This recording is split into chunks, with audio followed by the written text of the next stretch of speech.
नमस्कार, मैं ज्योति श्रीवास्तव और आप देख रहे हैं सी न्यूज भारत। वक्त हो चुका है अलीगढ़ बुलेटिन का। अलीगढ़ बुलेटिन में सबसे पहले दिखाएंगे बंद घर में सेंधमारी कर कहां चोर ने की लाखों की चोरी।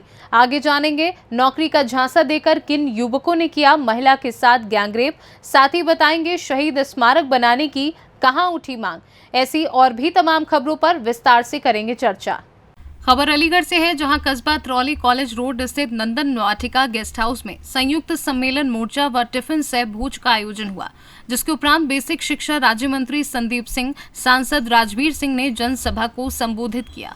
इस अवसर पर एटा सांसद राजवीर सिंह, बेसिक शिक्षा मंत्री संदीप सिंह, सांसद सतीश गौतम, युवा मोर्चा अध्यक्ष धर्मवीर सिंह आदि लोगों की उपस्थिति रही। मेरा नाम यतेंद्र पाल सिंह लोधी, मंडल अध्यक्ष युवा मोर्चा गोधा। यह आज नंदन वाटिका में जो कार्यक्रम का आयोजन हुआ है संयुक्त युवा मोर्चा, किस तरह का कार्यक्रम था ये हमारा भारत सरकार के 9 वर्ष पूर्ण होने पर 30 मई से 30 जून तक ये कार्यक्रम दिए गए हैं। इस कार्यक्रम का आयोजन आज यहाँ त्रौली विधानसभा में रखा गया, जिसमें एटा से सांसद राजवीर सिंह राजू भैया जी, बेसिक शिक्षा मंत्री संदीप सिंह संजू भैया जी और युवा मोर्चा जिलाध्यक्ष धर्मवीर सिंह लोधी उपस्थित रहे।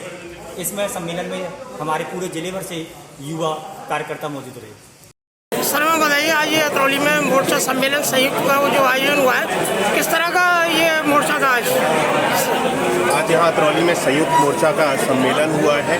हमारे माननीय प्रधानमंत्री जी के केंद्र में सरकार के 9 वर्ष का कार्यकाल पूर्ण होने पर पूरे प्रदेश भर में, देश भर में इस तरह के कार्यक्रमों को आयोजित किया जा रहा है, जिससे से अधिक संख्या में हम माननीय प्रधानमंत्री जी के द्वारा जो 9 वर्ष में किए गए देश को हित के लिए, देश को बेहतर बनाने के लिए अच्छे कार्य हैं, उसको हर एक व्यक्ति तक पहुंचा सकें। आज उसी श्रृंखला में यहाँ पर भी एक बहुत अच्छा कार्यक्रम हुआ। युवा मोर्चा के द्वारा यहाँ पे कार्यक्रम आयोजित किया गया, जिसमें हमने हर एक व्यक्ति के साथ में संवाद बनाने का कार्य किया है और हर एक व्यक्ति को संकल्पबद्ध किया है कि एक बार पुनः फिर से आने वाले इस 2024 के चुनाव में हम सब कमल के फूल को खिलाने का काम करेंगे और प्रधानमंत्री आदरणीय श्री नरेंद्र मोदी जी को तीसरी बार पूर्ण बहुमत से प्रधानमंत्री बनाने का हम सब लोग संकल्प लेंगे। अलीगढ़ से सी न्यूज संवाददाता संजीव शर्मा की रिपोर्ट।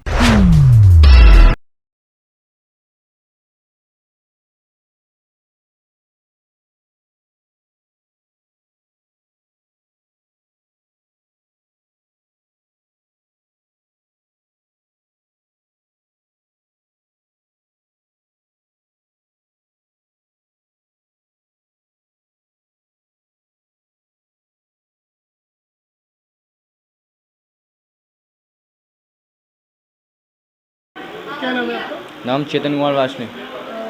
क्या बात है? मैं यहाँ रहता हूँ महेंद्र नगर गली नंबर 2। मेरे घर पे मैं और मेरी वाइफ रहती हैं। कल 7 तारीख को वो यहाँ से चली गई थी और करीब रात को 9 बजे करीब मैं यहाँ पे आया था और सामान लेके यहाँ से चला गया था अपने पुराने वाले घर पे, कालीदेव मार्केट के सामने। सुबह रात्रि में वहीं पे सोया था और आज सुबह मैं यहाँ पर सुबह 8 बजे आया। यहाँ पर मुझे ताला टूटा हुआ मिला और अंदर सब बिखरा हुआ सामान मिला और ज्वेलरी और कैश सब गायब हुआ था, कुछ भी नहीं था। तो ये घटना आपको सुबह पता चली? हाँ, ये घटना सुबह पता चली, सुबह 8 बजे जब मैं यहाँ पर आया। तो जिस समय ये घटना हुई थी घर के अंदर कोई नहीं था? कोई नहीं था। आप लोग कहाँ गए हुए थे? मैं अपने पुराने वाले घर पर सोया था, मिसेज है नहीं थी, मेरी बहन के यहाँ बैजू गई हुई थी। लगभग कितने रुपए का नुकसान आप समझते हैं? 10-12 लाख का तो समझ लो।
मैं हिंदू महिला हूँ और वो हिंदू बन के मुझसे बोला कि मैं आपको जॉब देना चाहता हूँ। कौन? नाम उसने रेहान चौधरी बताया था, लेकिन उसका मैंने आधार कार्ड देखा तो उसका नाम रेहान था। तो उसने मेरे को जॉब देने के लिए बुलाया और उसके बाद उसने मेरे को बताया कि वहाँ आना है। मैं वहाँ पहुँची तो उसने बोला कि ऊपर जाना है और क्या नाम है, वहाँ पे मैं आपको मेरा भाई मिलेगा, वो आपसे बात करेगा, वहाँ पे आपको इंटरव्यू देना है। तो उसके बाद उसने मेरे को क्या खिलाया क्या पिलाया मुझे नहीं पता। मेरे साथ जो उसने किया उसकी वीडियो बना के और फिर मुझको उससे ब्लैकमेल करने लगा कि मैं इसको ज़्यादा पैसों में बेच दूंगा अगर तुमने किसी से कुछ भी बोला तो। पहले क्या नाम बताया था उसने? पहले क्या नाम बताया था? नेहाल चौधरी। और फिर क्या नाम था उसका? उसका आईडी में रेहान नाम है। अच्छा, तो कितने समय पहले की बात है ये? लगभग 7 महीने हुए। कहाँ ले गया था वो तुम्हें, अजमेर शरीफ वगैरह? नहीं, वो मुझे अजमेर कहीं नहीं ले गया। कहाँ का रहने वाला है? जी वो टप्पल का बताता था मुझे। तो लगातार आप उसके संपर्क में थी? वो मुझे ब्लैकमेल करके बुलाता था और मुझे टॉर्चर भी करता था। धर्म परिवर्तन की भी बात करता? जी बोला था उसने। क्या? इसलिए उसने बोला था आप अपना धर्म परिवर्तन कर दो वरना मैं आपको मार दूंगा। मैंने उससे मना कर दिया तो उसने अपनी शर्ट उतार के मेरा गला दबाया। क्या मैं वहाँ से हाँ जी बिल्कुल। क्या किया? उसने मेरा गला दबाया अपनी शर्ट से। क्या चाहता था? वो ये चाहता था कि मैं अपना धर्म चेंज कर दूँ, लेकिन मैं नहीं कर सकती। अब क्या चाहती हैं आप, क्या होना चाहिए पूरे पर? बस उसे सज़ा मिलनी चाहिए। तहरीर दे दिया? जो उसने मुझे दर्द दिए हैं वो पूरे उसको मिलने चाहिए। मानसिक टॉर्चर कैसे किया? टैबलेट वगैरह भी खिलाता? हाँ जी, वो मेरे को दवाइयाँ देता था, मैं उससे नशे में रहती थी। संपर्क में एक फेसबुक के जरिए एक लड़का आया जो कि हिंदू नाम से उसकी आईडी बनी हुई थी और वो लगातार इनको मैसेज करता रहा। और क्योंकि ये पति के एक्सपायर होने के बाद आर्थिक परिस्थितियों से जूझ रही थी तो इनको नौकरी की ज़रूरत थी। उसने नौकरी का झांसा देकर इन्हें बुलाया, सासनीगढ़ के स्थित एक प्राइवेट अपार्टमेंट में उनको बुलाया, ऑफिस बताया। और तो उसके भाई वज़ीर खान और उस रेहान और फुरकान ने इनके साथ गैंगरेप की घटना को अंजाम दिया। और उसके बाद वो वीडियो फ़ोटो बना के और इनके बच्चों को इनको जान से मारने की धमकी देते हुए और वीडियो फ़ोटो वायरल करने की धमकी देते हुए इनको लगातार 6 महीने से और बार बार इनके साथ बलात्कारी घटना को ये लोग अंजाम दे रहे हैं। और उसके बाद में अंत में इनको जब पता चला, उसका मुसलमान लास्ट बार ये जब मिली 31 तारीख को ये घटना है, ये मिलने गई उससे लास्ट बार, तो इन्होंने उसका आधार कार्ड लिख दिया। तब इनको पता चला कि वो मुस्लिम है। और उसके बाद जब अपनी शर्ट उतार के उसने इनको गला दबा के जान से मारने की भी कोशिश की, शर्ट से इनका गला दबाया। जब ये हमारे संपर्क में आई थी इनके गले पे भी निशान थे चोट के।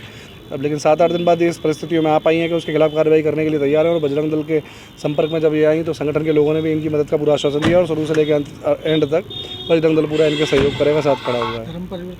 धर्म परिवर्तन का भी इन्होंने बताया कि जब इनको पता चला, इन्होंने विरोध किया तो उसने कहा फिर कि कोई बात नहीं है, जितना हो गया आज तक हो गया, लेकिन तू मुसलमान बन जा और मेरे साथ रहने लग, मैं तुझे अपने साथ रखूँगा और मुसलमान बन के मेरे साथ रहेगी तो तुझे जिंदा छोड़ दूँगा, अन्यथा तुझे और तेरे बच्चों को सबको मार दूँगा।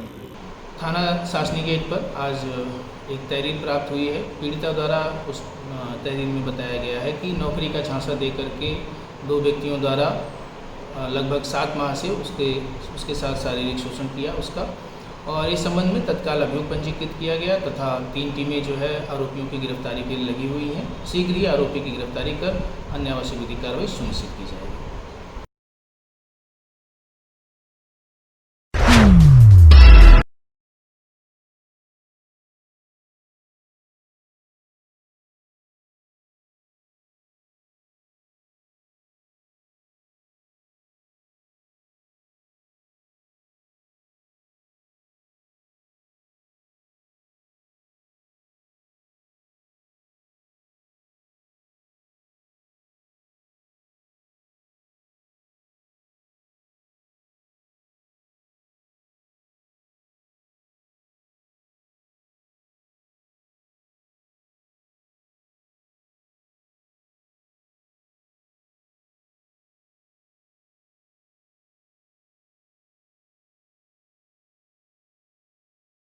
देखिए, मैं इंजीनियर आगरा न्यूज़ कांग्रेस से अलीगढ़। हम इस वक्त मुख्य विकास अधिकारी महोदया के पास आए थे विकास भवन में। यहाँ पर जो कमिश्नरी कार्यालय के सामने डोधा ब्लॉक के अंडर में आने वाले जो क्षेत्र है जो बरौली विधानसभा में लगता है, यहाँ पर विकास के नाम पर विनाश ही विनाश है। ये पूरा का पूरा न सड़क है, न वहाँ नाली है, और कोई जल निकासी का कोई प्रबंध नहीं है, न आंगनवाड़ी केंद्र है, न कोई बारात घर है, न कोई आपको प्राथमिक स्वास्थ्य केंद्र है।